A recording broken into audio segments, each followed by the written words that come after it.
Después de 33 años de matrimonio, mi esposa me miró a los ojos y me dijo que había encontrado a un hombre de verdad, alguien que sí sabía valorarla y darle el lujo que merecía. Recogió sus maletas, sonrió mientras hablaba por teléfono con él y se marchó sin mirar atrás. 3 meses después tocó mi puerta llorando, embarazada y sola. Antes de continuar, suscríbete al canal. Activa la campanita porque todos los días tenemos nuevas historias. Deja tu like y cuéntanos en los comentarios desde qué ciudad nos estás viendo. Mi nombre es Javier Ruiz. Tengo 61 años y durante más de 3 décadas creí estar construyendo una vida junto a la mujer que amaba. Era un martes de junio de 2024 cuando todo se derrumbó. Recuerdo la fecha exacta, 18 de junio. Yo estaba en el salón de nuestra casa en el barrio de Chamberí, Madrid, revisando unos planos antiguos de un proyecto de ingeniería de mis años activos, cuando Marta entró con una expresión en el rostro que nunca le había visto. No era tristeza, no era duda, era algo peor, era desprecio absoluto. «Javier, necesito hablar contigo», dijo con una voz fría que no parecía la suya. Me levanté del sofá donde estaba sentado, dejé los papeles a un lado y la miré esperando que me dijera qué sucedía. Llevábamos 33 años juntos. Nos conocimos cuando yo tenía 28 y ella 23. Nos casamos en 1987 en una ceremonia sencilla pero bonita en una pequeña iglesia de retiro. Tuvimos 2 hijos maravillosos, Daniel, que ahora tiene 32 años, y Paula, de 29. «¿Qué pasa, Marta?», pregunté con calma, aunque algo en mi interior ya presentía que esto no era una conversación cualquiera. Ella respiró hondo, cruzó los brazos y soltó las palabras como si llevara meses ensayándolas. «Me voy. He conocido a alguien más, alguien que sí sabe lo que es vivir de verdad, que tiene éxito, que puede darme todo lo que tú nunca quisiste darme». El silencio que siguió fue ensordecedor. Me quedé mirándola, incapaz de procesar lo que acababa de escuchar. «¿Qué estás diciendo?», murmuré finalmente. Marta soltó una risa amarga, una risa que jamás olvidaré. «Estoy diciendo que me cansé, Javier. Me cansé de esta vida mediocre, de vivir como si no tuviéramos ambiciones. Eres ingeniero, tenías tanto potencial y mira dónde estamos. En esta casa del mismo barrio de hace 30 años, con los mismos muebles, con la misma vida aburrida. Alberto me ofrece todo lo que tú nunca quisiste darme». Alberto. Ese era el nombre del hombre que estaba destruyendo mi matrimonio.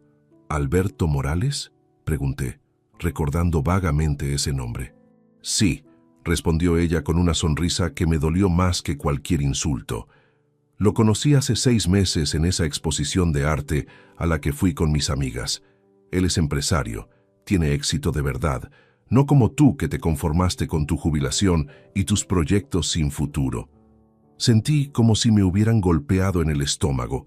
Mis proyectos sin futuro eran mi fotografía, ese hobby que había retomado desde que me jubilé de la ingeniería hacía 2 años. Fotografía que, irónicamente, había abandonado cuando nos casamos porque Marta insistía en que la fotografía no pagaba las cuentas y que debía concentrarme en una carrera seria y estable. «Marta, llevamos 33 años juntos», dije intentando mantener la voz firme. «Criamos 2 hijos, construimos una vida. Todo eso no significa nada para ti». Ella negó con la cabeza y vi en sus ojos algo que me heló la sangre: indiferencia total. «Significó algo en su momento, Javier. Pero ya no. Yo merezco más. Merezco viajar en primera clase, cenar en restaurantes de verdad, llevar ropa de marca, sentirme valorada. Alberto me hace sentir viva de una forma que tú nunca lo hiciste». «¿Y los niños?», pregunté, aunque Daniel y Paula ya eran adultos. «Ellos lo entenderán», respondió ella con un encogimiento de hombros que demostró lo poco que le importaba. «Son mayores, tienen sus propias vidas. Esto es entre tú y yo». Me quedé en silencio, mirándola como si fuera una extraña. Y en ese momento me di cuenta de que tal vez siempre lo fue. Vi entonces 2 maletas grandes junto a la puerta del salón. Estaban listas, preparadas. Esto no era una decisión del momento. Esto estaba planeado. Ya tienes todo empacado, dije más como afirmación que como pregunta. Sí, respondió ella. Me mudo al apartamento que Alberto alquiló para mí en el barrio de Salamanca. Un lugar de verdad, no como esto. En ese momento, su teléfono sonó. Lo sacó del bolsillo y vi cómo su rostro se iluminaba al ver el nombre en la pantalla. «Es él», dijo con una sonrisa que alguna vez fue para mí. Contestó delante de mí sin ningún pudor. «Hola, amor. Sí, ya estoy lista. Bajo en 5 minutos». La conversación continuó con risas cómplices y palabras dulces que desgarraban cada fibra de mi ser. Cuando colgó, me miró una última vez. «Espero que algún día entiendas que esto es lo mejor para ambos. Tú podrás seguir con tu vida simple y tranquila, y yo finalmente podré vivir como siempre quise». Tomó sus maletas y caminó hacia la puerta. Yo me quedé allí parado, inmóvil, viendo cómo la mujer con la que compartí más de 3 décadas se marchaba sin siquiera una despedida apropiada, sin una mirada final de consideración por todo lo que fuimos. La puerta se cerró con un sonido seco que resonó en toda la casa vacía. Me quedé solo en el silencio, rodeado de recuerdos de una vida que acababa de terminar. Y en ese momento, no sabía que esa despedida cruel sería el inicio de la transformación más grande de mi vida. Los primeros días después de la partida de Marta fueron extraños y silenciosos. La casa parecía más grande, más vacía, como si las paredes mismas recordaran que alguien faltaba. Desperté el jueves 20 de junio sin el ruido habitual de Marta preparándose en el baño, sin el olor de su perfume impregnando el pasillo. Solo había silencio. Un silencio profundo, que curiosamente no me resultaba del todo desagradable. Me levanté de la cama donde había dormido poco y mal durante 2 noches. Bajé a la cocina y preparé café, el mismo café de siempre, pero esta vez solo para mí. No tuve que preguntar si quería tostadas o cereales. No tuve que escuchar quejas sobre el periódico tirado en la mesa. Simplemente bebí mi café en paz mientras observaba por la ventana el movimiento tranquilo del barrio en una mañana cualquiera. Después del desayuno, algo me impulsó a hacer lo que llevaba meses posponiendo: limpiar el desván. Ese espacio polvoriento en el último piso de nuestra casa había acumulado décadas de objetos olvidados, cajas sin abrir desde mudanzas antiguas y recuerdos que nunca tuve tiempo ni ganas de revisar. Pero ahora, con todo este tiempo vacío por delante, sentí la necesidad de enfrentar el pasado de alguna forma. Subí las escaleras crujientes que llevaban al desván. La puerta de madera chirrió al abrirse, revelando el espacio lleno de luz filtrada por una ventana sucia. Había cajas apiladas contra las paredes, muebles viejos cubiertos con sábanas y el olor característico de lugares cerrados durante años. Comencé a mover cajas al azar, revisando contenidos que ya ni recordaba haber guardado. Fue en la tercera caja, una de cartón marrón bastante deteriorada, donde lo encontré. Mi antiguo portafolio fotográfico, un álbum grande de cuero negro desgastado en las esquinas con las letras JR grabadas en la portada. Lo saqué con cuidado, sintiendo el peso familiar en mis manos. Y al abrirlo, fue como si 35 años desaparecieran en un instante. Allí estaban mis fotografías de los años 80 y principios de los 90. Imágenes en blanco y negro de las calles de Madrid, retratos de personas anónimas capturadas en momentos cotidianos, paisajes urbanos con una sensibilidad que yo mismo había olvidado poseer. Recordé entonces que yo no era solo un ingeniero que tomaba fotos de vez en cuando. Había sido un fotógrafo semiprofesional con ambiciones reales. En 1983, con apenas 23 años, gané el segundo lugar en un concurso regional de fotografía documental con una serie sobre mercados tradicionales madrileños. En 1985, una galería pequeña en Malasaña expuso 12 de mis obras durante un mes. Tenía contactos en revistas culturales, había vendido algunas impresiones y estaba comenzando a formarme un nombre modesto, pero respetable en círculos artísticos locales. Pero entonces conocí a Marta en 1986. Nos enamoramos rápidamente, y cuando hablamos de casarnos y formar una familia, ella fue clara. La fotografía está bien como hobby, Javier, pero no es una carrera seria. Necesitamos estabilidad, necesitamos ingresos seguros. Tú estudiaste ingeniería, úsala. Y yo, enamorado y queriendo complacerla, guardé mis cámaras, archivé mi portafolio en una caja y me dediqué completamente a la ingeniería estructural.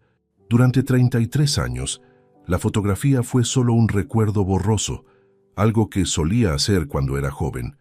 Pero ahora, sosteniendo estas imágenes entre mis manos, me di cuenta de algo doloroso. Había abandonado una parte esencial de mí mismo por alguien que al final me consideró mediocre de todas formas.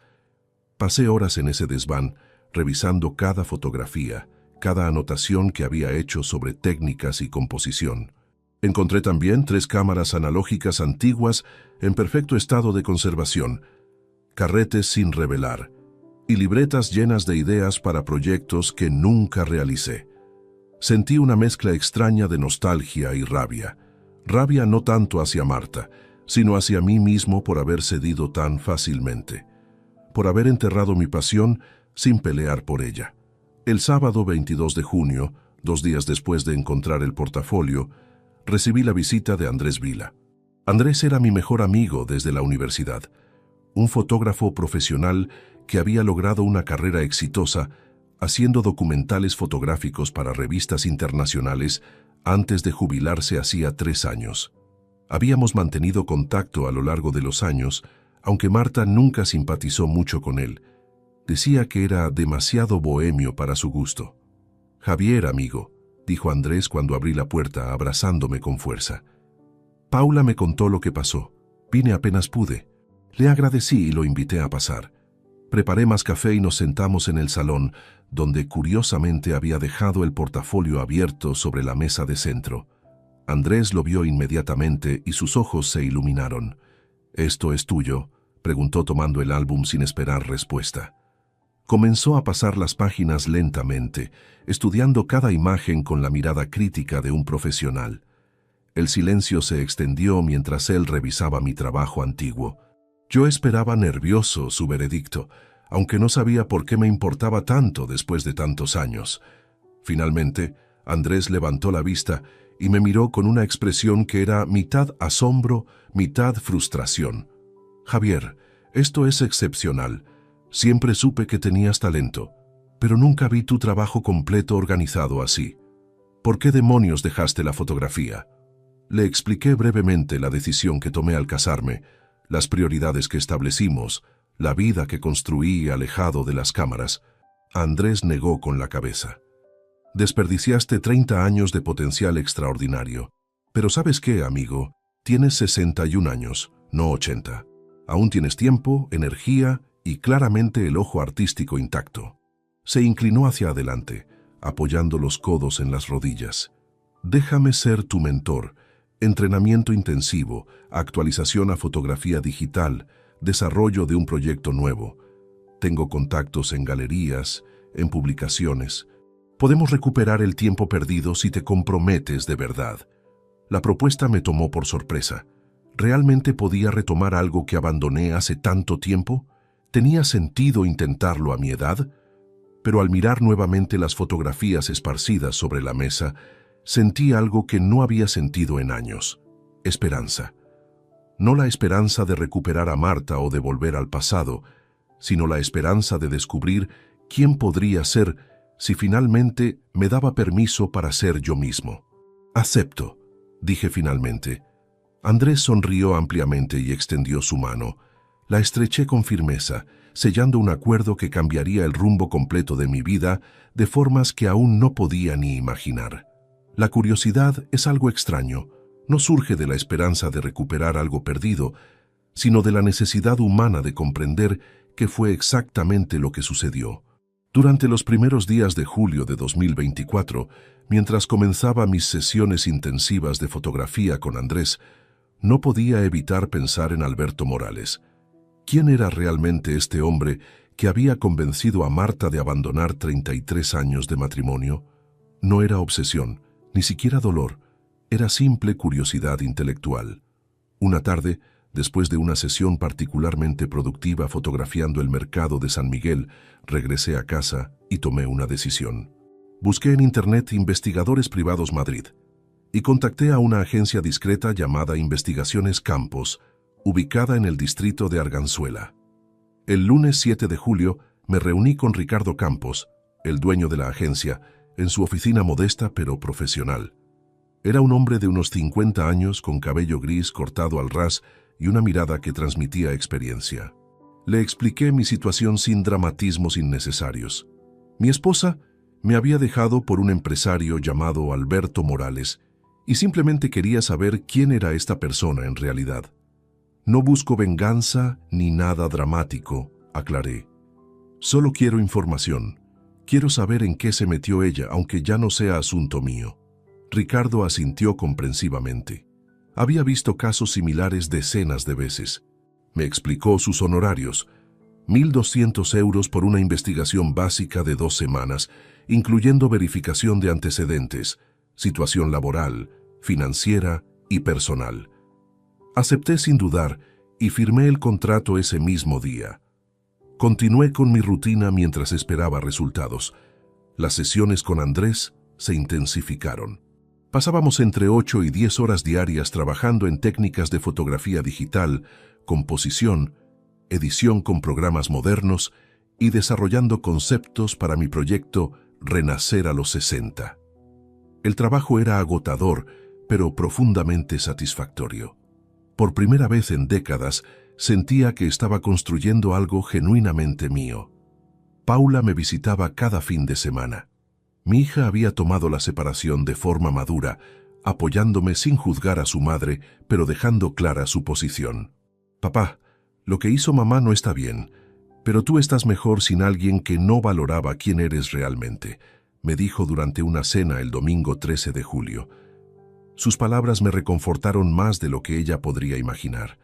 Daniel, por otro lado, había adoptado una postura más neutral y distante. Hablamos brevemente por teléfono un par de veces, pero percibí incomodidad en su voz. Entendía su posición, era su madre, y probablemente estaba procesando todo esto a su manera. No lo presioné ni le pedí que tomara partido. El jueves 17 de julio recibí la llamada de Ricardo. «Señor Ruiz, tengo el informe completo. ¿Podemos reunirnos mañana?» Acordamos vernos el viernes 18 a las 11 de la mañana en su oficina. Esa noche dormí inquieto, preguntándome qué descubriría al día siguiente. Cuando llegué a su oficina, Ricardo tenía sobre su escritorio una carpeta gruesa con documentos, fotografías y registros varios. Se acomodó en su silla y comenzó a explicar sus hallazgos con tono profesional y objetivo. «Señor Ruiz, Alberto Morales González tiene 48 años. Oficialmente trabaja como representante comercial para una empresa de equipamiento industrial. Su salario mensual es de 2.300 euros netos. Nada extraordinario». Ricardo continuó pasando fotografías hacia mí. Sin embargo, mantiene un estilo de vida que no corresponde con sus ingresos reales. Alquila vehículos de lujo por periodos cortos, usualmente 3 o 4 días al mes. El Mercedes que conduce no es suyo, lo renta de una empresa especializada por 800 euros el fin de semana. El apartamento en Salamanca, donde vive su esposa, está alquilado mediante Airbnb por semanas. No es propiedad suya. La información continuó llegando como piezas de un rompecabezas oscuro. «Tiene un historial interesante», agregó Ricardo, hojeando los documentos. En 2018, mantuvo una relación con una empresaria de 52 años llamada Mercedes Linares.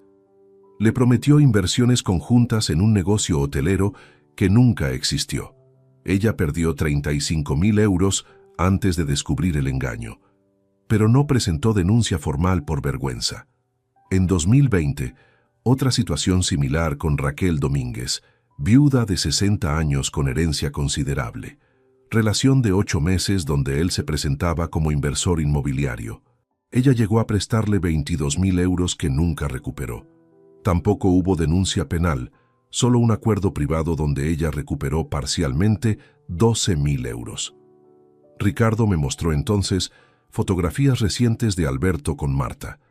Imágenes tomadas en restaurantes que parecían exclusivos, pero que, según la investigación, tenían menús ejecutivos económicos.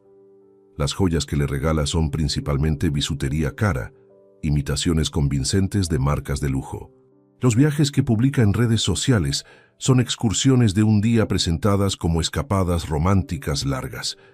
Además, continuó Ricardo con tono más serio, Alberto Morales está casado. Su esposa legal es Cristina Pascual Herrero, con quien tiene 3 hijos de 16, 14 y 11 años.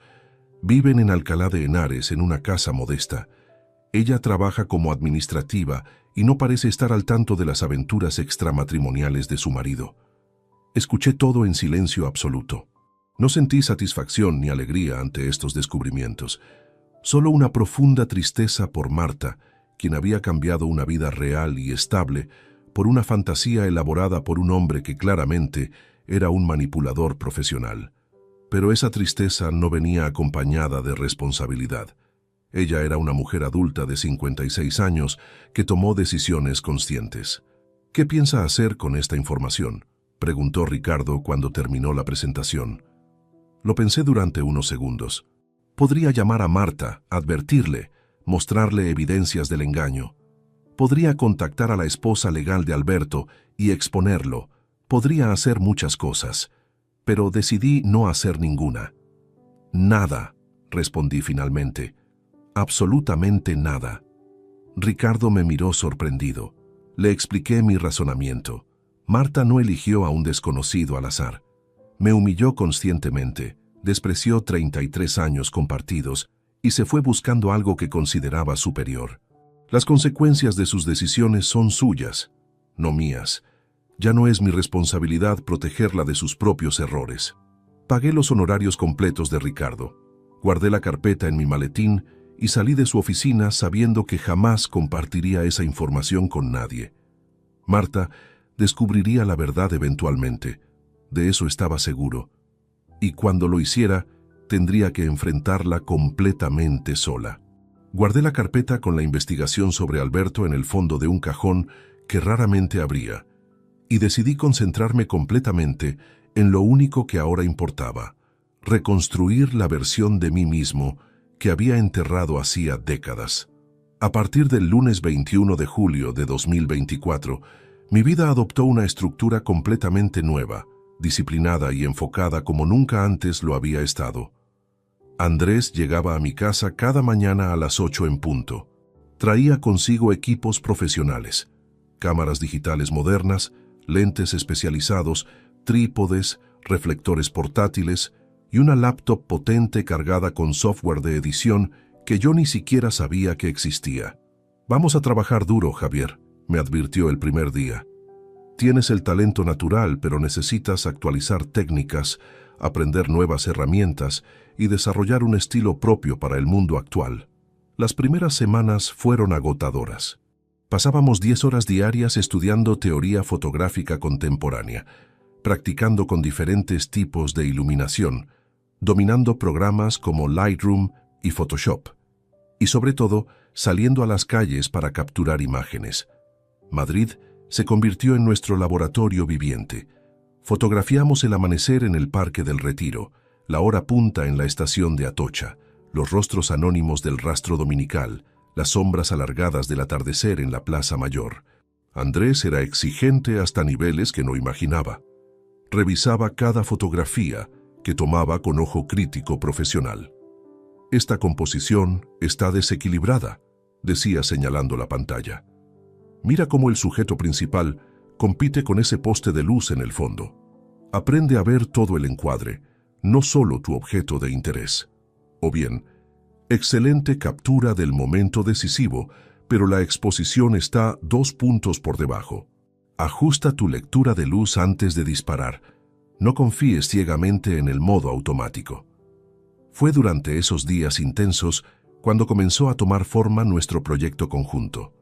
Una tarde de finales de julio, mientras revisábamos fotografías en mi salón, Andrés hizo una pausa y me preguntó: «¿Qué historia quieres contar, Javier? La técnica es importante, pero la fotografía documental necesita narrativa, propósito, mensaje. ¿Qué te mueve ahora mismo en tu vida?».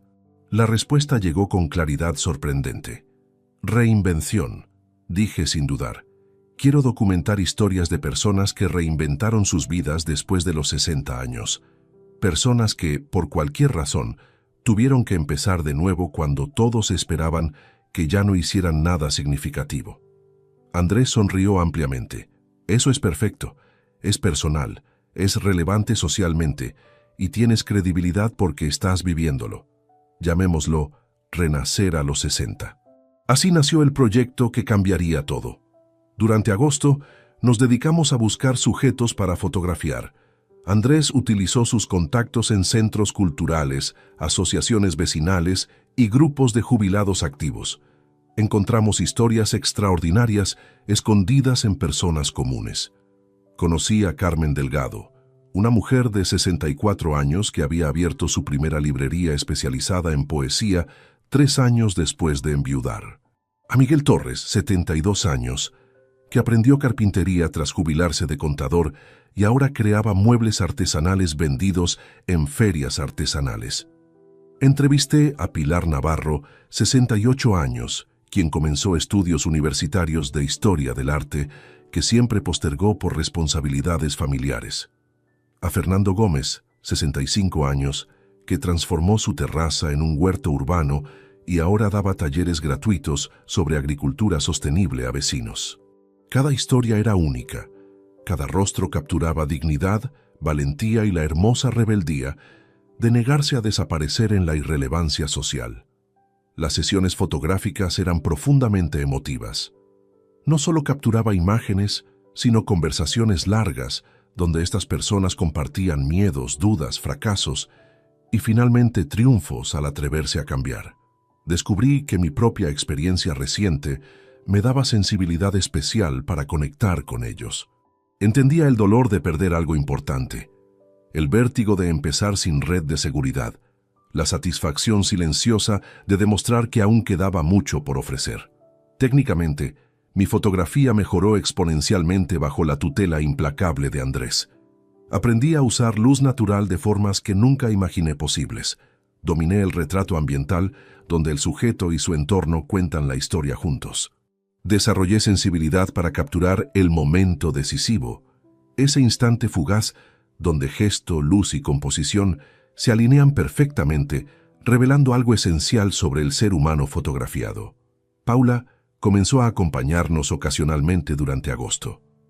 La primera vez fue un sábado cuando fotografiamos a Antonio Prieto, 70 años, quien había comenzado clases de tango argentino después de recuperarse de un infarto.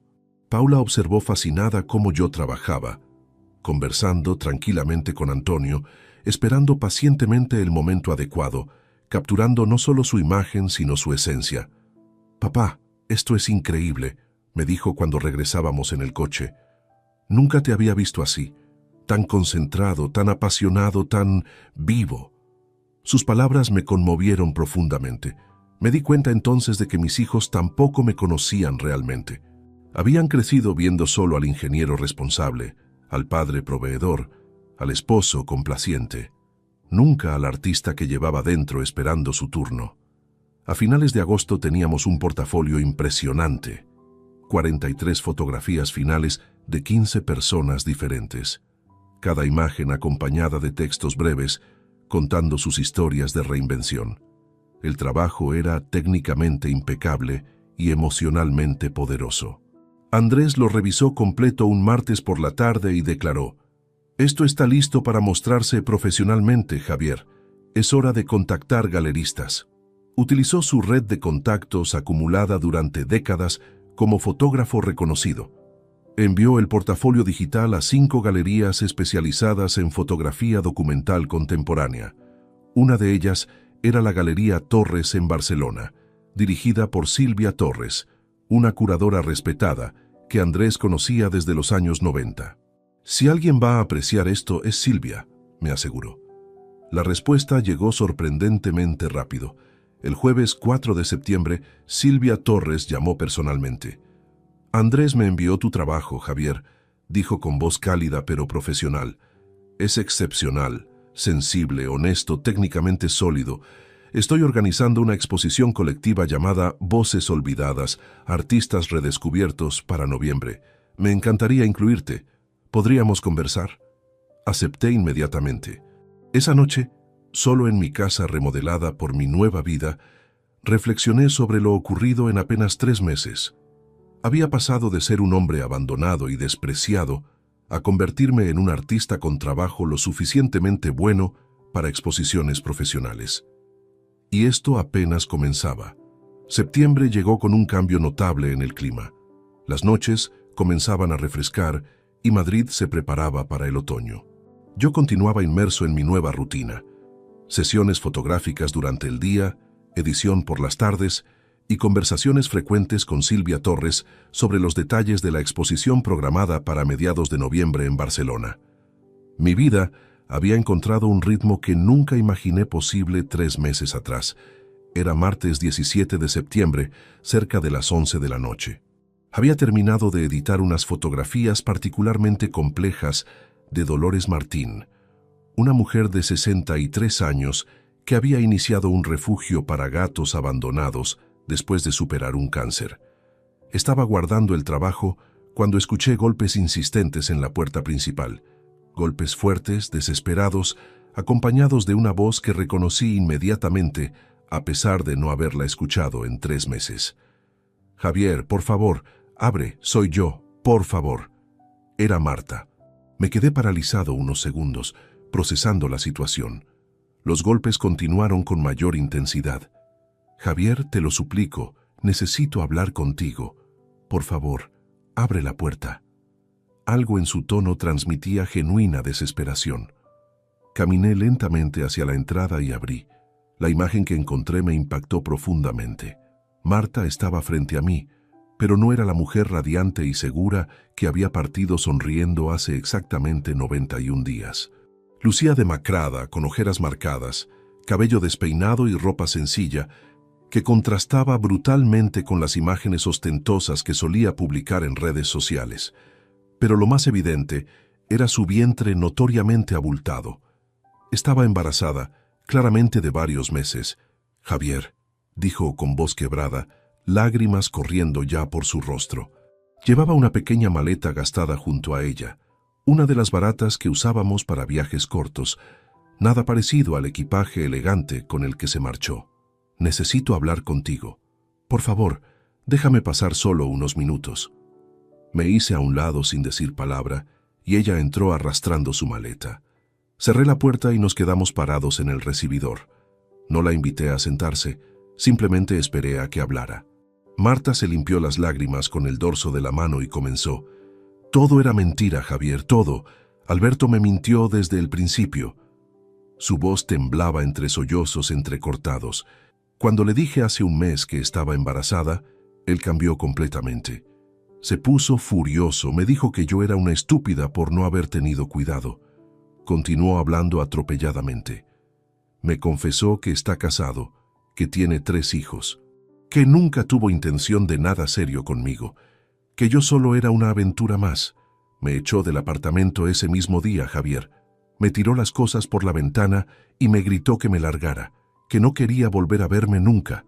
Las lágrimas caían sin control mientras relataba cada detalle humillante. El apartamento ni siquiera era suyo, continuó con voz cada vez más rota. Lo alquilaba por semanas en Airbnb. El coche que manejaba tampoco era suyo, lo rentaba los fines de semana. Las joyas que me regaló, las llevé a tasar cuando necesité dinero. Son imitaciones, Javier. Bisutería cara pero falsa. Todo era falso. Incluso los restaurantes caros donde íbamos. Resulta que tienen menús ejecutivos económicos, y él pagaba con tarjetas que ahora descubro que eran corporativas robadas.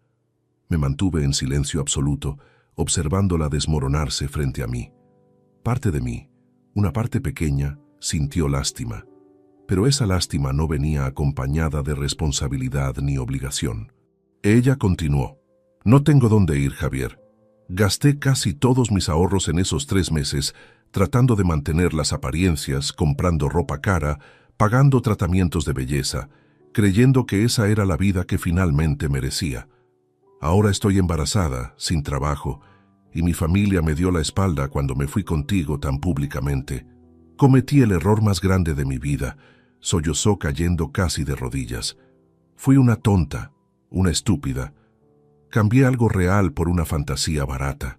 Te humillé, te traté horriblemente, y ahora entiendo que tú eras lo mejor que tenía y nunca lo valoré. Se aferró a mi brazo suplicante. Por favor, Javier, déjame volver. Podemos intentarlo de nuevo. Yo cambié, aprendí la lección. Te prometo que seré diferente. Por favor, no me abandones ahora que más te necesito. Sentí su desesperación genuina, pero también sentí algo más importante: claridad absoluta sobre lo que estaba sucediendo. Marta no estaba arrepentida de haberme tratado mal. Estaba asustada por las consecuencias de sus propias decisiones. No me extrañaba a mí, extrañaba la seguridad que representaba. No quería reconstruir nuestro matrimonio por amor o respeto, sino porque necesitaba solucionar el problema catastrófico que había creado. «El bebé es suyo, ¿verdad?», pregunté con voz neutral. Ella asintió entre lágrimas. «De casi 5 meses. Él no quiere saber nada. Me bloqueó de todos lados. Desapareció completamente». Respiré profundo, procesando toda la información. «¿Intentaste contactar a Daniel o Paula?». Marta negó con la cabeza. «Paula no contesta mis llamadas desde que me fui. Daniel contestó una vez, pero me dijo que arreglara mis problemas sola, que él tiene su propia vida». El silencio se instaló entre nosotros. Marta me miraba con ojos suplicantes, esperando que dijera algo, que ofreciera alguna solución, que extendiera la mano salvadora que ella asumía encontraría aquí. Yo la observaba sintiendo una mezcla compleja de emociones: tristeza por verla así, pero también una firmeza interior que nunca había experimentado antes. Esta mujer me había despreciado, ridiculizado públicamente y abandonado sin contemplaciones. Había elegido conscientemente humillarme basándose en promesas superficiales de lujo y estatus. «Javier, por favor, di algo», imploró ante mi silencio prolongado. «¿Vas a ayudarme? ¿Puedo quedarme aquí aunque sea unos días mientras encuentro algo? No tengo a nadie más. Eres la única persona que puede ayudarme ahora». Sus palabras eran desgarradoras, pero también revelaban exactamente por qué estaba aquí.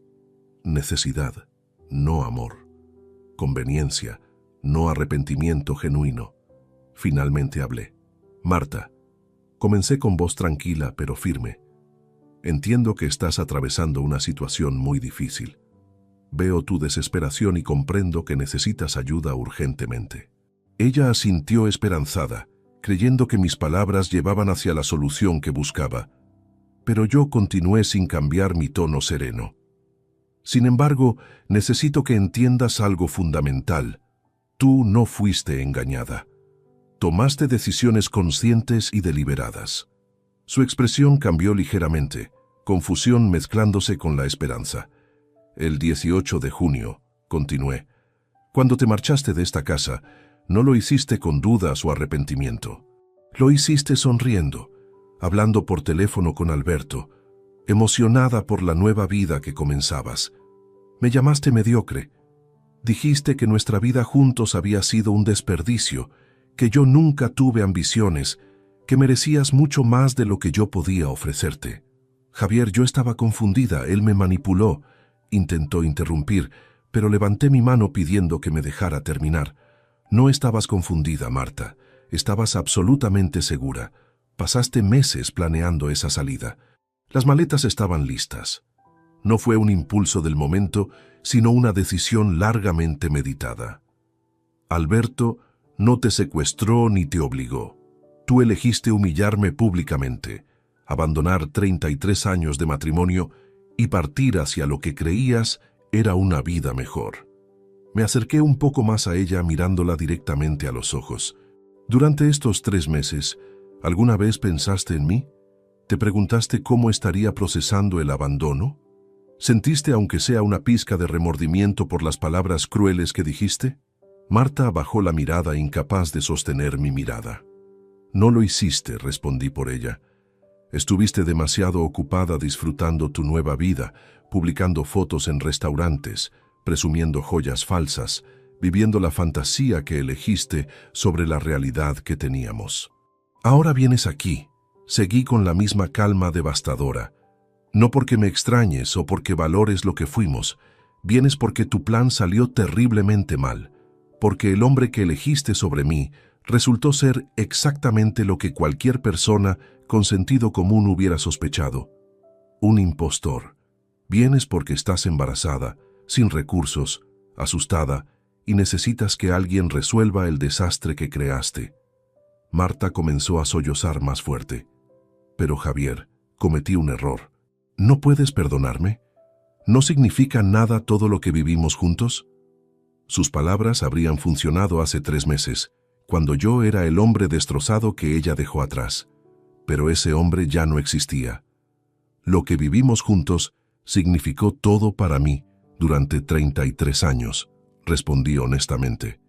Pero dejó de significar algo para ti el momento que decidiste cambiarlo por promesas vacías de lujo superficial. Lo que me pides ahora, continué explicando con paciencia casi didáctica, es que sea tu plan B, tu solución de emergencia, el puerto seguro al que regresas únicamente porque tu barco preferido se hundió.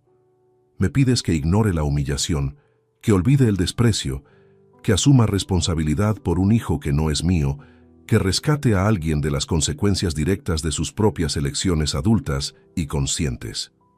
Di un paso atrás, creando distancia física entre nosotros. Marta, tienes 56 años, eres una mujer adulta, educada, capaz.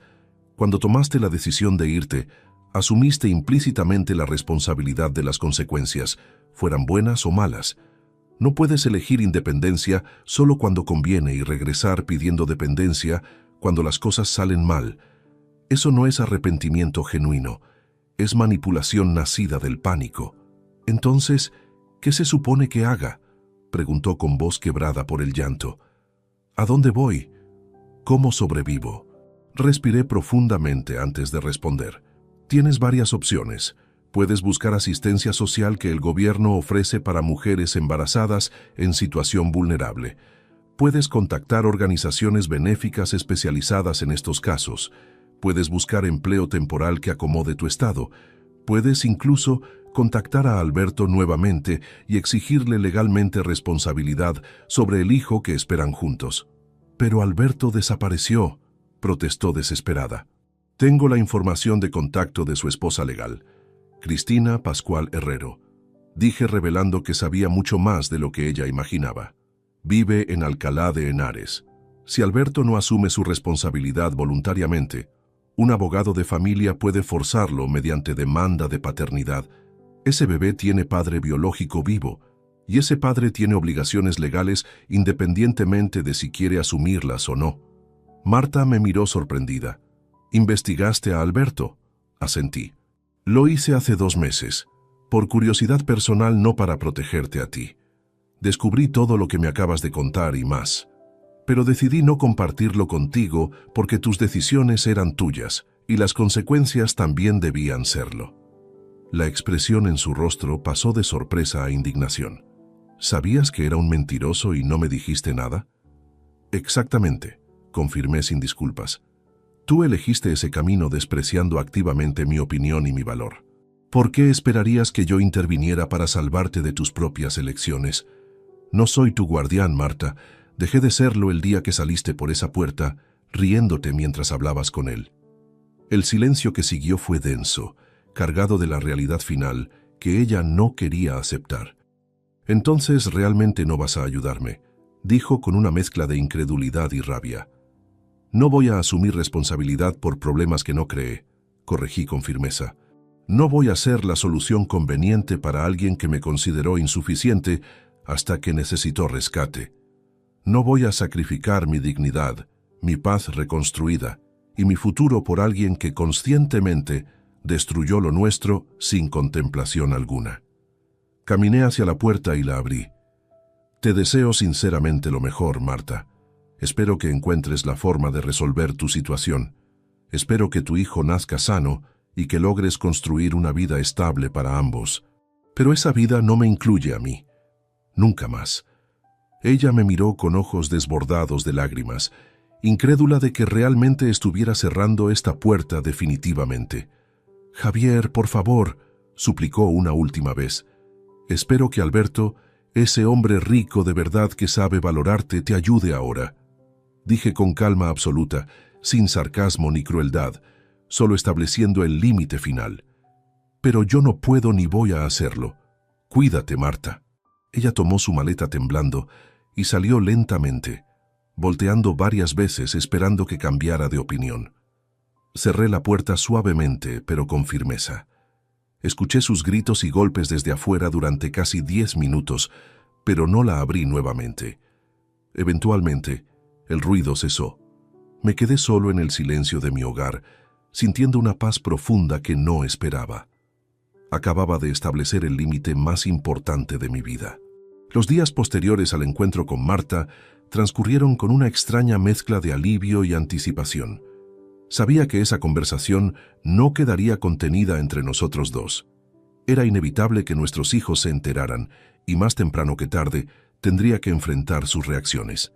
La llamada llegó el viernes 20 de septiembre, apenas 3 días después de cerrar la puerta. «Papá, necesito verte hoy mismo», dijo Daniel con voz tensa, apenas contesté el teléfono. No era una petición, era casi una exigencia. «Está bien, ven cuando puedas», respondí manteniéndome tranquilo. «Voy para allá ahora», cortó abruptamente. 40 minutos después, escuché su coche estacionarse frente a mi casa. Cuando abrí la puerta, vi en su rostro una mezcla de enojo y decepción que conocía bien. Entró sin saludar apropiadamente, fue directo al salón y se giró hacia mí con los brazos cruzados.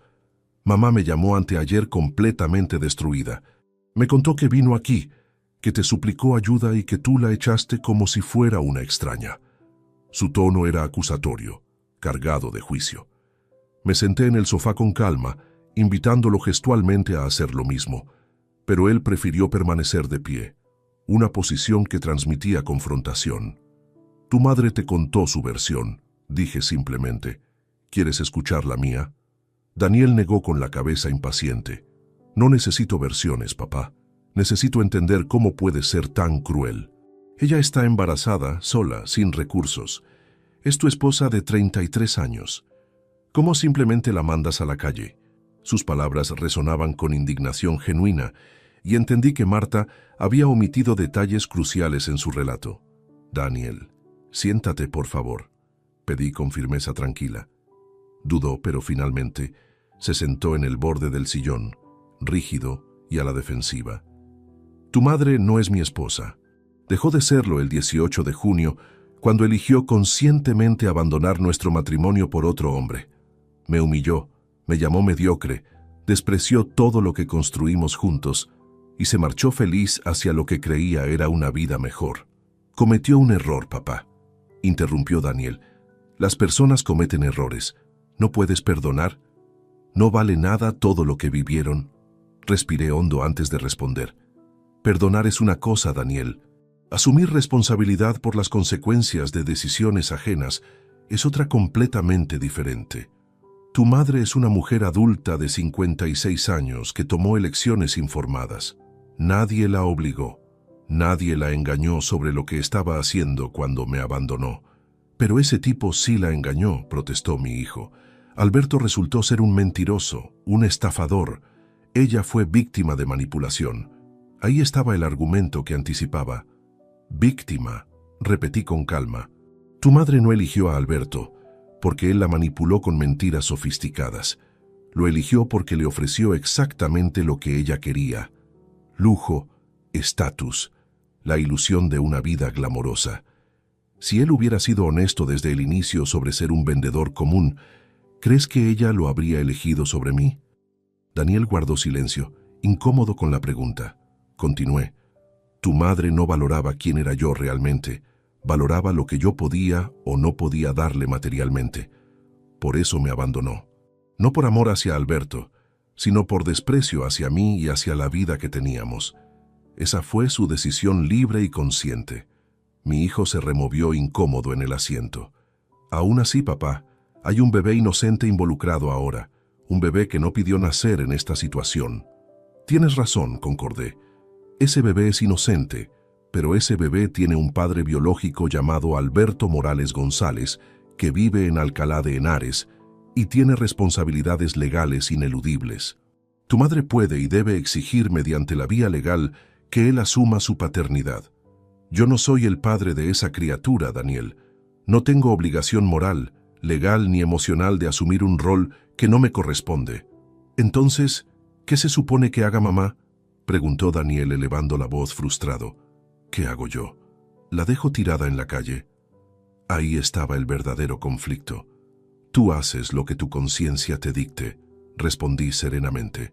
Si decides ayudarla, eso habla de tu bondad y de tu amor filial. Pero no puedes exigirme que yo haga lo mismo. Ella destruyó deliberadamente nuestra relación. Las consecuencias de esas acciones son suyas para enfrentar. Daniel se puso de pie abruptamente. No puedo creer lo egoísta que te has vuelto. Antes eras compasivo, comprensivo. Ahora solo piensas en ti mismo.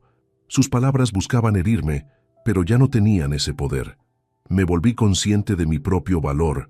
Corregí sin alterarme. Aprendí que establecer límites saludables no es egoísmo, es autorrespeto. Tu madre cruzó una línea que no se puede descruzar. Tengo derecho a proteger mi dignidad y mi paz. Está bien, papá, dijo con tono cortante dirigiéndose hacia la puerta. Si no vas a ayudarla, yo lo haré. Puede quedarse en mi casa hasta que resuelva su situación. Se detuvo en el umbral y me miró con decepción. Pero quiero que sepas que me decepcionas profundamente. No así es como me enseñaste a tratar a la familia. Sus palabras pretendían provocar culpa, pero solo generaron tristeza por su incomprensión. Daniel, dije antes de que saliera, te enseñé a tratar a la familia con amor y respeto. También debí enseñarte que esos valores deben ser recíprocos. Cuando alguien te desprecia deliberadamente, tienes derecho a establecer distancia.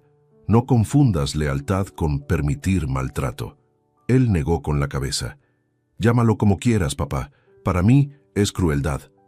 Salió cerrando la puerta con fuerza.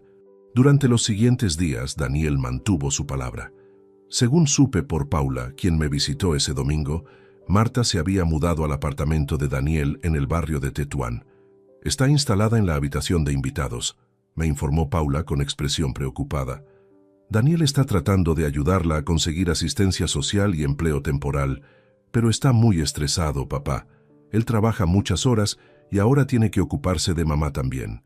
¿Cómo te sientes tú con todo esto?, le pregunté a mi hija. Paula suspiró. Honestamente, papá, creo que hiciste lo correcto. Mamá tomó decisiones terribles y ahora quiere que todos paguen por ellas.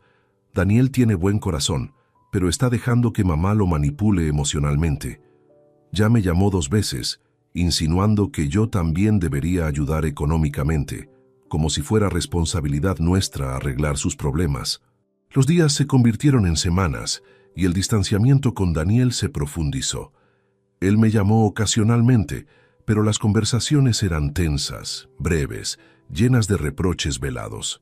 Mamá necesita dinero para ropa de maternidad, mencionaba.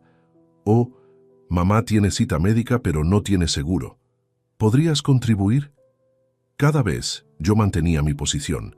Daniel, esas son responsabilidades que ella debe manejar con el padre del bebé o mediante asistencia social. Finalmente, el martes 8 de octubre, Daniel llegó sin avisar nuevamente. Esta vez venía acompañado de Marta, quien esperaba en el coche. Papá, última oportunidad, dijo con voz cansada. Mamá necesita 2.000 euros para gastos básicos hasta que consiga empleo. Solo eso. Si no puedes ayudarla como esposo, al menos ayúdala como ser humano decente. Lo miré a los ojos, viendo el agotamiento en su rostro, pero mantuve mi resolución. Daniel, si accedo ahora, ¿dónde termina? ¿Serán 2.000 esta vez, 3.000 la próxima? ¿Hasta cuándo soy responsable de solucionar problemas que no creé? Mi hijo apretó los puños frustrado. Entonces eso es todo. No hay nada más que hablar. Se dio media vuelta y antes de irse agregó, no me llames por un tiempo, papá. Necesito distancia de alguien tan insensible. Y se marchó. Paula me abrazó cuando se lo conté esa noche por teléfono. Lo siento mucho, papá. Sé que esto debe dolerte. Dolía, claro que dolía, pero era un dolor necesario, el precio de mantener mi integridad intacta. Había aprendido algo fundamental. Establecer límites significaba a veces perder relaciones, pero perder tu dignidad era un precio aún mayor. Octubre llegó trayendo consigo una actividad frenética que mantuvo mi mente ocupada y alejada del conflicto familiar. Silvia Torres había confirmado oficialmente mi participación en la exposición colectiva Voces Olvidadas, Artistas Redescubiertos, programada para inaugurarse el jueves 14 de noviembre en su galería de Barcelona. Tendría un espacio considerable para exhibir 20 fotografías de mi proyecto Renacer a los 60, compartiendo sala con otros 4 artistas igualmente redescubiertos. La preparación técnica fue meticulosa y absorbente. Cada fotografía debía imprimirse en formato grande, 45 por 60 centímetros, usando papel fotográfico de archivo de máxima calidad. Andrés me conectó con un laboratorio especializado en Barcelona llamado Impresionarte, donde trabajaban con estándares museísticos. El costo era considerable. Cada impresión salía por 120 euros, lo que significaba una inversión total de 2.400 euros solo en las copias finales. Adicionalmente necesitaba marcos profesionales, placas descriptivas y transporte seguro. Calculé una inversión total cercana a los 4.000 euros. Usé parte de mis ahorros de jubilación sin dudar un segundo. Esta no era una compra frívola ni un capricho pasajero. Era una inversión en mí mismo, en mi renacimiento artístico, en demostrar que valía mucho más de lo que Marta había creído. Durante las primeras 2 semanas de octubre, trabajé intensamente con Andrés, seleccionando exactamente cuáles 20 imágenes contarían la historia más cohesiva y emocionalmente impactante. Cada fotografía debía funcionar individualmente, pero también contribuir a una narrativa colectiva sobre transformación y dignidad en la madurez. Descartamos opciones técnicamente impecables que no encajaban temáticamente y recuperamos otras que inicialmente habíamos subestimado. Paula me acompañó al laboratorio Impresionarte cuando viajé a Barcelona el lunes 28 de octubre para supervisar personalmente las impresiones.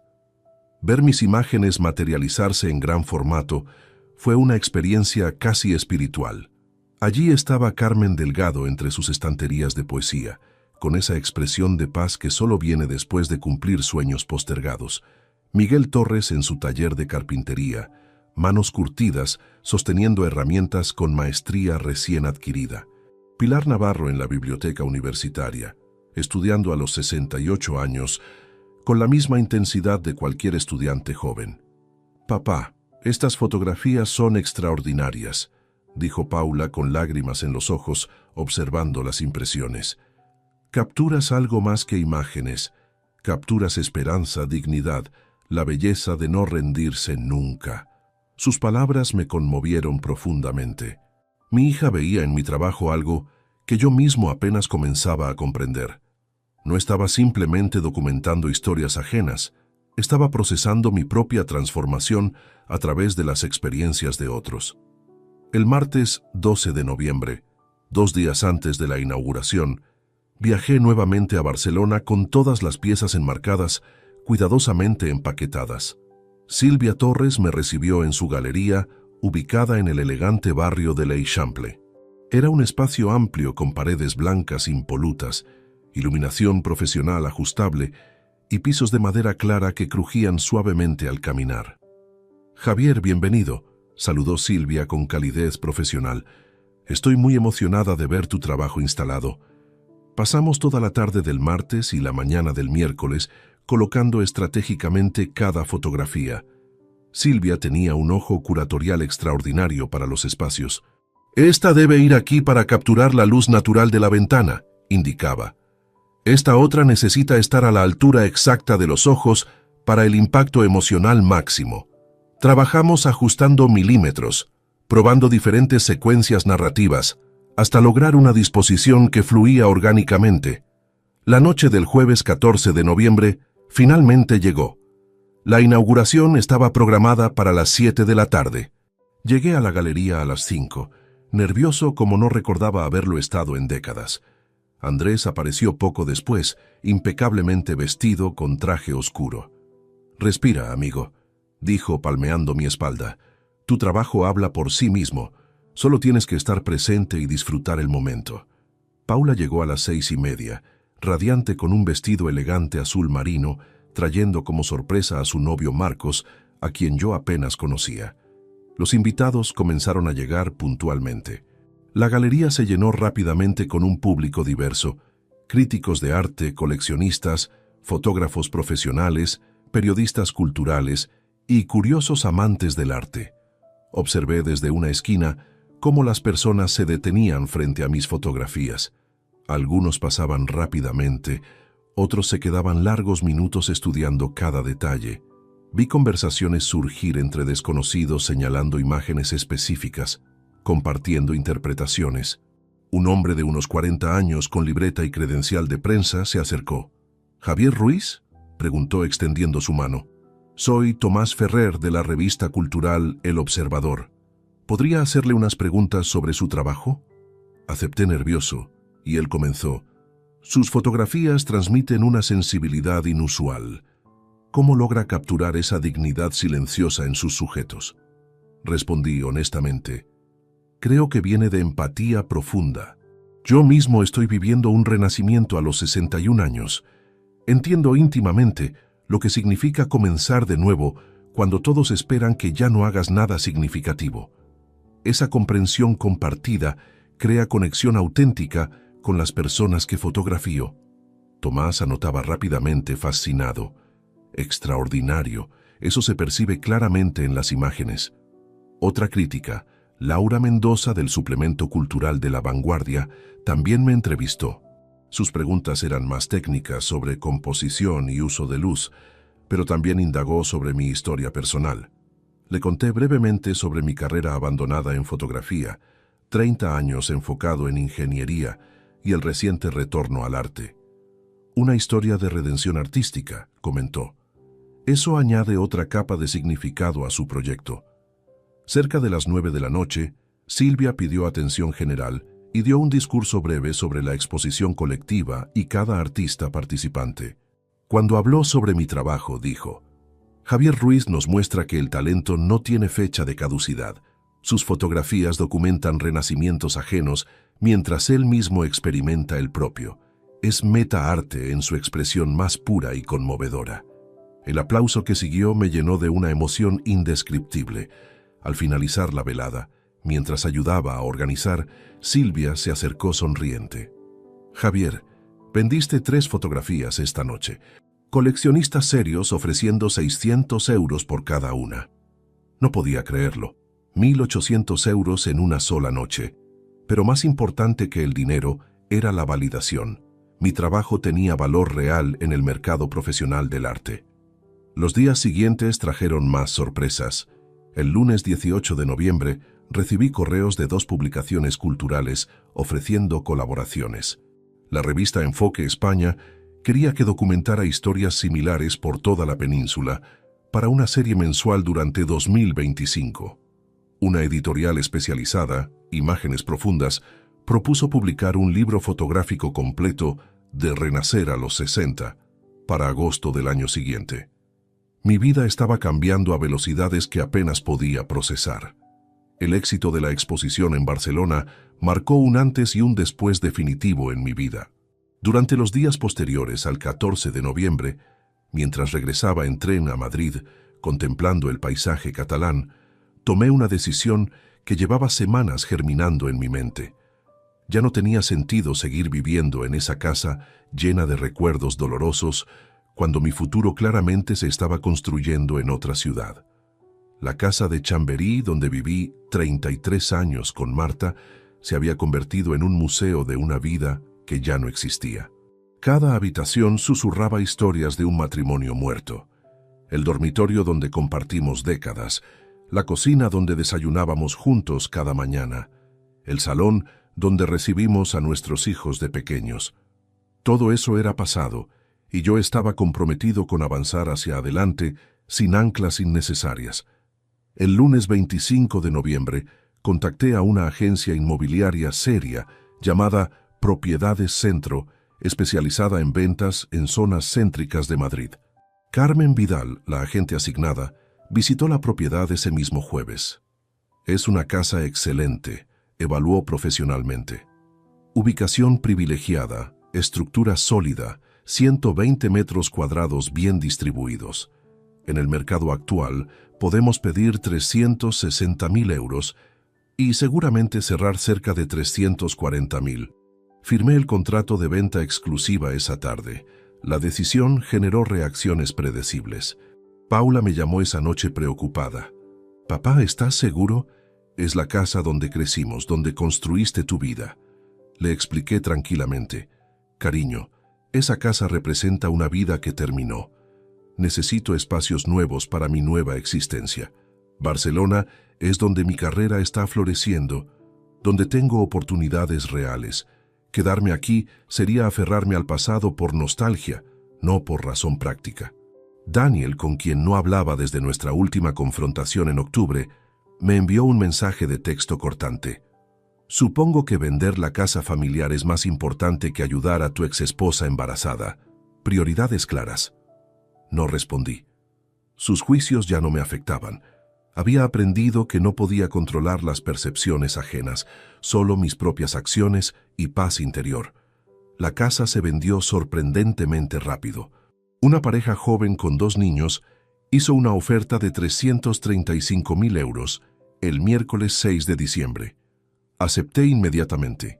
La firma definitiva ante notario se programó para el viernes 22 de diciembre, justo antes de las festividades navideñas. Esos 16 días intermedios los dediqué a organizar, empacar y despedirme emocionalmente de ese espacio.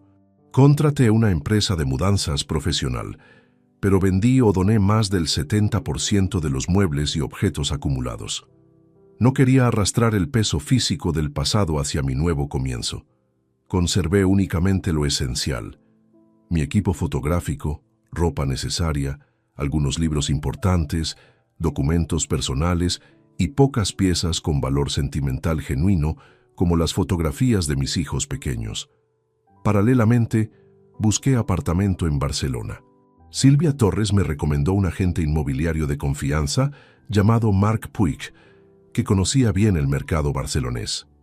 Le expliqué mis necesidades: espacio suficiente para vivir y trabajar, buena iluminación natural esencial para fotografía, ubicación accesible pero tranquila. Marc me mostró 8 opciones durante 2 viajes que hice a Barcelona en diciembre. El apartamento que finalmente elegí estaba en el barrio de Poblenou, una zona en transformación donde convivían industrias antiguas reconvertidas con espacios modernos creativos. Era un loft en un edificio rehabilitado, 3er piso con ascensor, 90 metros cuadrados de planta abierta con techos altos y ventanales enormes orientados hacia el este. Desde el balcón se veía parcialmente el Mediterráneo, apenas unos 500 metros de distancia. El precio era 270.000 euros. Hice la oferta el jueves 14 de diciembre y fue aceptada inmediatamente. Solicité un préstamo hipotecario pequeño de 100.000 euros para conservar liquidez, usando los 270.000 restantes del efectivo que recibiría por la venta de la casa madrileña. Las escrituras se firmaron el lunes 8 de enero de 2025, comenzando oficialmente mi nueva vida catalana. Los primeros días de enero los pasé acondicionando el loft.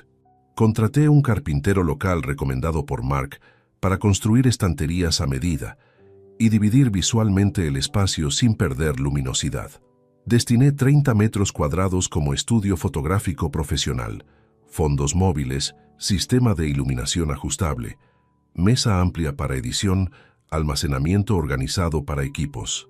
Los otros 60 metros los distribuí como zona habitable: cocina americana moderna, sala confortable, dormitorio separado mediante panel de vidrio esmerilado, baño completo renovado. La inversión total en reformas y equipamiento fue de 25.000 euros, pero transformó el espacio en un lugar funcional y estéticamente hermoso, minimalista pero cálido, profesional pero acogedor. Por primera vez en décadas, vivía en un espacio que reflejaba auténticamente quién era yo, no quien otros esperaban que fuera. Paula me visitó el último fin de semana de enero para conocer mi nuevo hogar. Su reacción fue exactamente la validación que necesitaba. Papá, esto es increíble, es tan tú, moderno, luminoso, lleno de posibilidades. Nunca te vi tan bien como ahora. Cocinamos juntos en mi nueva cocina. Tomamos vino en el balcón contemplando el atardecer mediterráneo. Y conversamos sobre vida, familia y futuro, sin la sombra pesada del pasado interfiriendo. Integrarme socialmente a Barcelona fue sorprendentemente natural. Silvia me invitó a eventos culturales, donde conocí otros artistas, escritores, fotógrafos y creativos diversos. Andrés me conectó con Colectivo Lente, un grupo de fotógrafos profesionales que se reunían mensualmente para compartir trabajo y técnicas. Me uní a un gimnasio cercano donde comencé rutina de ejercicio regular que había abandonado años atrás. Descubrí cafés acogedores donde trabajaba editando fotografías en mi laptop, mercados locales donde compraba ingredientes frescos, aprendiendo a cocinar mejor que nunca. Rutas caminables junto al mar que recorría fotografiando amaneceres espectaculares. Barcelona no era simplemente una ciudad nueva, era un lienzo en blanco donde pintaba la existencia que siempre merecí vivir. En febrero comencé colaboraciones formales con la revista Enfoque España. Mi primer encargo fue viajar a Sevilla, documentando la historia de Raúl Ibáñez, 67 años, quien había abierto un taller de restauración de cerámica tradicional tras jubilarse de banca. Pasé 4 días en Sevilla, fotografiando, entrevistando, capturando la pasión revitalizada de Raúl. El artículo se publicó en marzo, con 6 de mis fotografías ocupando páginas completas. El cheque que recibí fue de 1.200 euros. Mi vida tenía propósito, dirección, satisfacción genuina. Cada mañana despertaba emocionado por las posibilidades del día. Cada noche dormía tranquilo, sabiendo que había honrado mi verdad. Barcelona me había dado algo que Madrid ya no podía ofrecer, la libertad de ser completamente yo mismo, sin cargar culpas ajenas ni expectativas limitantes. Los primeros meses de 2025 transcurrieron con una intensidad productiva que transformó completamente mi rutina. Mi colaboración con la revista Enfoque España se consolidó rápidamente. Después del exitoso reportaje sobre Raúl Ibáñez en Sevilla, la editora jefe, Beatriz Campos, me propuso un contrato semestral. 6 reportajes fotográficos mensuales documentando historias de reinvención por toda España y Portugal, con honorarios de 1.300 euros por encargo más gastos de viaje cubiertos. Enero lo pasé mayormente organizando mi nuevo hogar barcelonés y planificando logística para los viajes venideros. Compré equipaje profesional resistente, actualicé mi equipo fotográfico con un lente gran angular que necesitaba y estudié mapas trazando rutas eficientes. Mi vida se había convertido en exactamente lo que Marta alguna vez despreció: una existencia basada en pasión genuina, no en acumulación material superficial. Febrero comenzó con mi segundo encargo: viajar a Oporto, Portugal, para documentar la historia de Elena Rodríguez, 64 años, quien había fundado una escuela comunitaria de música tradicional portuguesa tras retirarse de enfermería. Pasé 5 días en Oporto, una ciudad que me cautivó con su arquitectura melancólica y su luz especial para fotografía. Elena era una mujer extraordinaria, cuya dedicación a preservar cultura popular inspiraba profundamente. Regresé a Barcelona el viernes 11 de febrero, sintiéndome realizado profesionalmente. Esa tarde, mientras editaba fotografías en mi estudio, recibí videollamada de Paula. Su expresión era una mezcla curiosa de incomodidad y necesidad de compartir información. «Papá, necesito contarte algo», comenzó dubitativamente. «Mamá dio a luz hace 3 días, el martes 8. Una niña, 3 kilos 200 gramos. Aparentemente todo salió bien médicamente». Procesé la noticia con una calma que me sorprendió a mí mismo. «Me alegro de que el parto fuera sin complicaciones», respondí honestamente. No sentí alegría ni tristeza, solo una neutralidad compasiva distante. «¿Cómo está tu madre?». Paula suspiró. físicamente recuperándose bien, emocionalmente. Es complicado. Está viviendo todavía en casa de Daniel. Él está completamente agobiado, papá. Trabaja 10 horas diarias, llega exhausto, y ahora tiene que lidiar con un recién nacido llorando toda la noche. Daniel no firmó para esto, continuó Paula. Ayudar temporalmente a mamá era una cosa, pero ahora tiene una situación permanente en su apartamento pequeño. Su novia Teresa está muy molesta. Amenazó con terminar la relación si esto continúa así. Y mamá no consigue empleo estable. Trabajó hasta enero en una tienda de ropa, ganando el salario mínimo, 950 euros mensuales, pero tuvo que renunciar un mes antes del parto. Ahora no tiene ingresos propios. Escuché sin interrumpir mientras Paula compartía detalles que evidenciaban consecuencias naturales de decisiones pasadas. Mamá solicitó ayudas sociales, pero los trámites son lentos y las cantidades insuficientes. Daniel está gastando aproximadamente 500 euros mensuales adicionales en pañales, fórmula láctea porque mamá no produce leche suficiente, ropa de bebé, medicamentos. Está resentido, estresado y francamente arrepentido de haberse ofrecido a ayudarla tan impulsivamente. ¿Y Alberto?, pregunté. Paula negó con la cabeza visible en la pantalla. Mamá nunca lo contactó legalmente. Tiene vergüenza, miedo de exponerse públicamente. Prefiere sufrir en silencio que admitir ante el mundo entero que el hombre por quien abandonó 33 años de matrimonio era un impostor completo. Tiene orgullo tonto incluso en la ruina. Sus palabras resonaban con frustración hacia las decisiones continuamente equivocadas de su madre. Daniel me llamó hace 2 semanas, confesó Paula, pidiéndome que ayudara económicamente. Le dije que no. Él se enojó muchísimo. Me acusó de ser egoísta como tú. Le expliqué que mamá tomó decisiones de adulta y debe enfrentarlas como adulta, que nosotros no somos responsables de rescatarla de problemas que ella misma creó deliberadamente. No le gustó escucharlo, pero es la verdad. Me sentí orgulloso de la claridad moral de mi hija. ¿Daniel te ha mencionado a mí?, pregunté. Paula dudó antes de responder. Ocasionalmente, siempre con resentimiento. Dice que si tú fueras un hombre decente, ayudarías aunque sea por la bebé inocente. Yo le respondo que tú no eres el padre, que esa bebé tiene un padre biológico con responsabilidades legales, pero Daniel prefiere culparte a ti que exigirle a mamá que haga lo correcto demandando a Alberto. La dinámica familiar era exactamente el resultado predecible de evitar enfrentar verdades incómodas.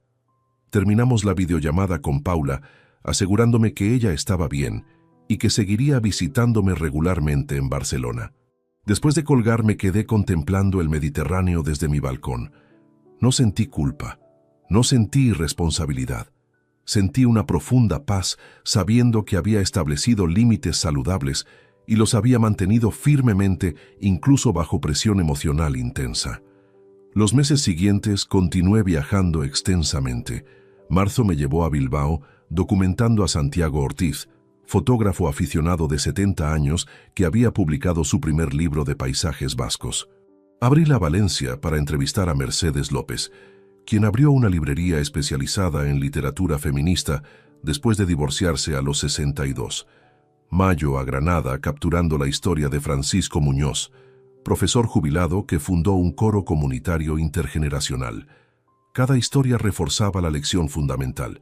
Nunca es demasiado tarde para comenzar de nuevo, para honrar quién eres realmente, para construir vida con significado auténtico. Yo era evidencia viviente de esta verdad. A mis 62 años recién cumplidos en abril, tenía una carrera floreciente, ingresos respetables de aproximadamente 3.000 euros mensuales entre colaboraciones y ventas de fotografías, círculo social enriquecedor y satisfacción profunda.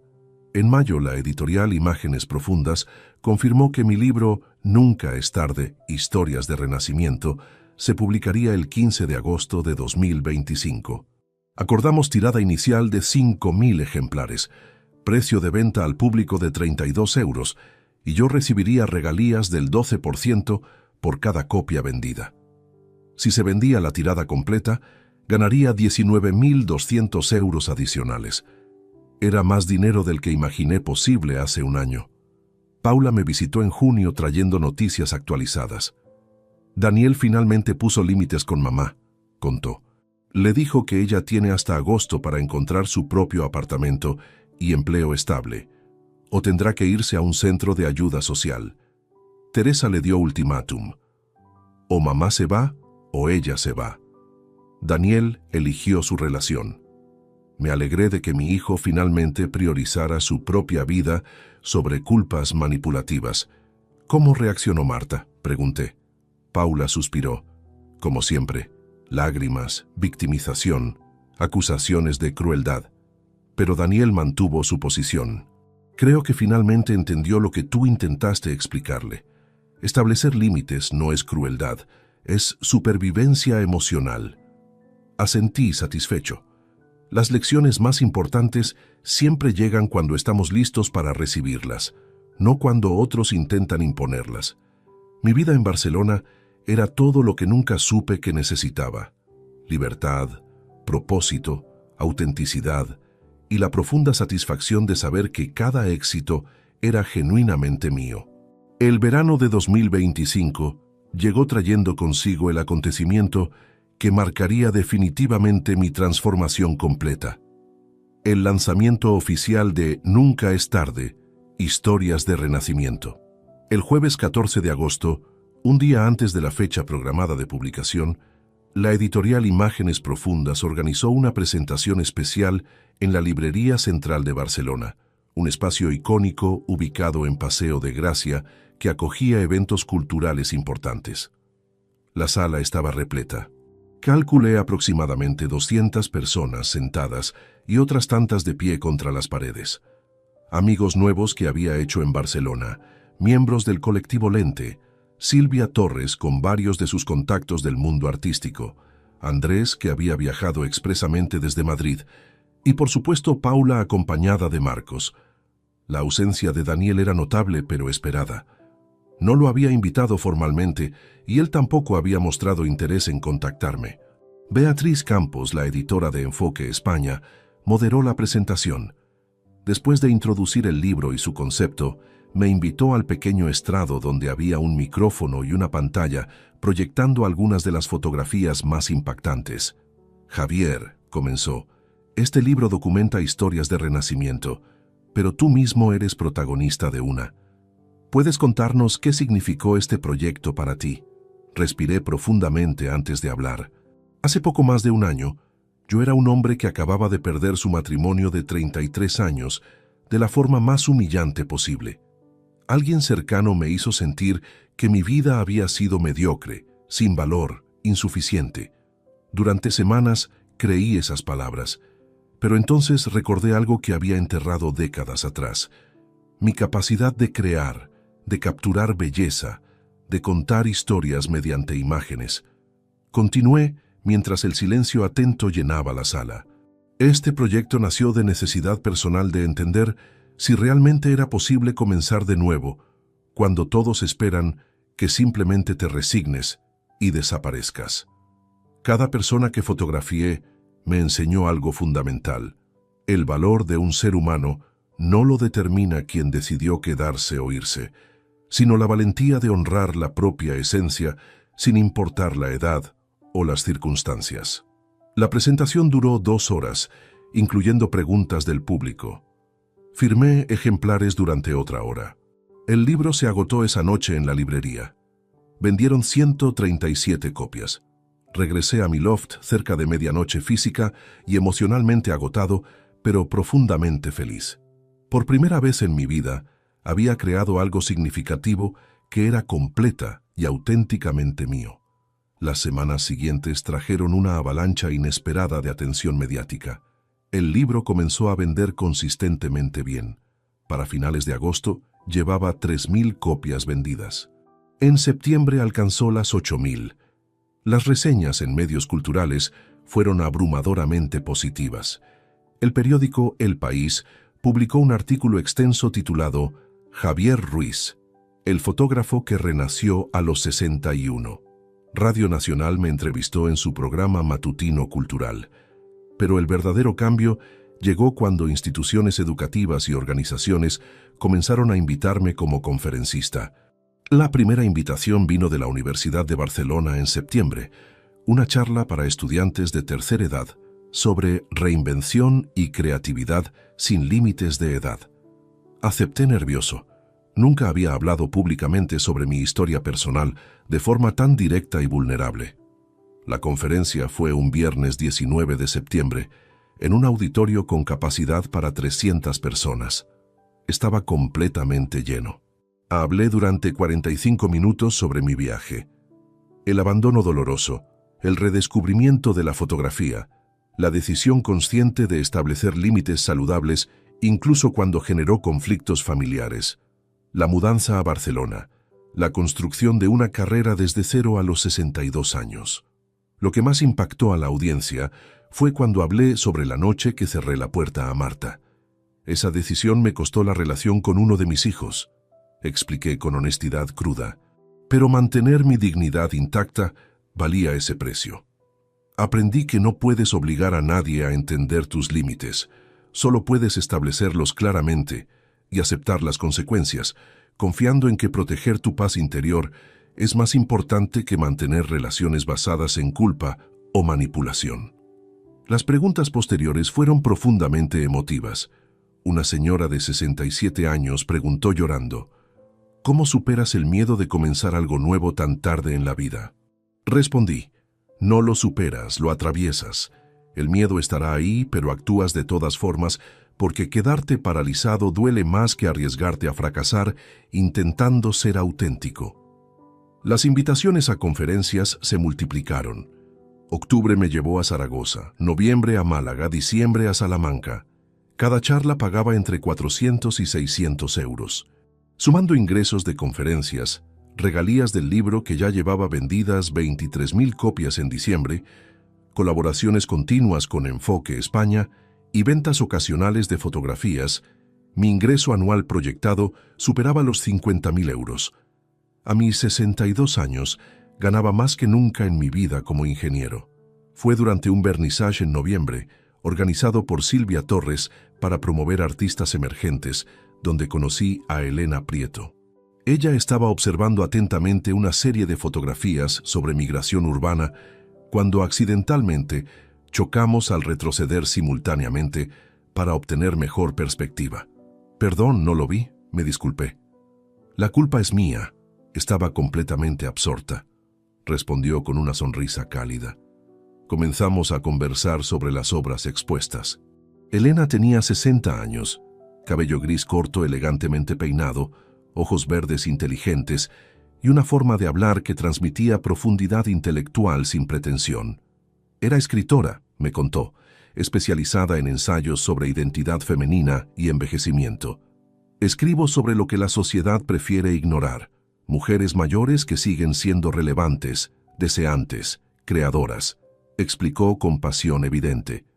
Descubrimos coincidencias sorprendentes. Elena también había atravesado un divorcio devastador 4 años atrás, también había reconstruido su vida desde cero, también valoraba autenticidad sobre conveniencia social. Intercambiamos contactos esa noche. Comenzamos a encontrarnos casualmente en eventos culturales. Esos encuentros casuales se volvieron cafés intencionales. Los cafés se transformaron en cenas tranquilas donde conversaciones fluían naturalmente durante horas. No hubo prisa ni presión. Ambos habíamos aprendido dolorosamente que relaciones genuinas no se fuerzan, se cultivan pacientemente. En enero de 2026, 6 meses después de conocernos, nuestra amistad profunda evolucionó naturalmente hacia algo más íntimo. Pero esta intimidad era radicalmente diferente a lo que conocí con Marta. Se basaba en respeto mutuo, admiración recíproca, valores compartidos y celebración de individualidades sin intentar cambiar o moldear al otro. Paula conoció a Elena en febrero y me dijo después, «Papá, ella es perfecta para ti. Se nota que te ve realmente, que valora quién eres». Tenía razón. Elena admiraba mi fotografía, pero también mi valentía de reconstruirme. Yo admiraba su escritura, pero también su independencia feroz. Éramos dos personas completas, eligiendo compartir vidas sin necesidad desesperada, sino desde plenitud individual. En marzo, Paula me informó que Marta finalmente había conseguido empleo estable como administrativa en una clínica dental, ganando 1.300 euros mensuales. Había alquilado un apartamento pequeño en las afueras de Madrid con ayuda de subsidio social.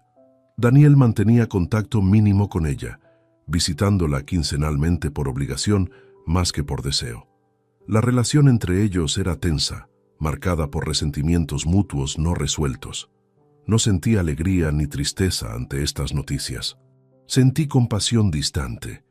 Marta estaba sobreviviendo pero no prosperando. Había cambiado una vida estable por fantasía vacía y ahora enfrentaba consecuencias permanentes de esas elecciones. Yo, por otro lado, había transformado devastación en renacimiento completo.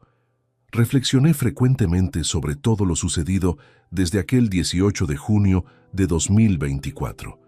Perder a Marta no fue perder algo valioso que merecía conservarse. Fue ganar claridad sobre mi verdadero valor. Fue descubrir que merecía respeto genuino, no tolerancia condicional. Fue aprender que establecer límites preserva dignidad. Fue comprender finalmente que el amor propio no es egoísmo, sino supervivencia emocional necesaria.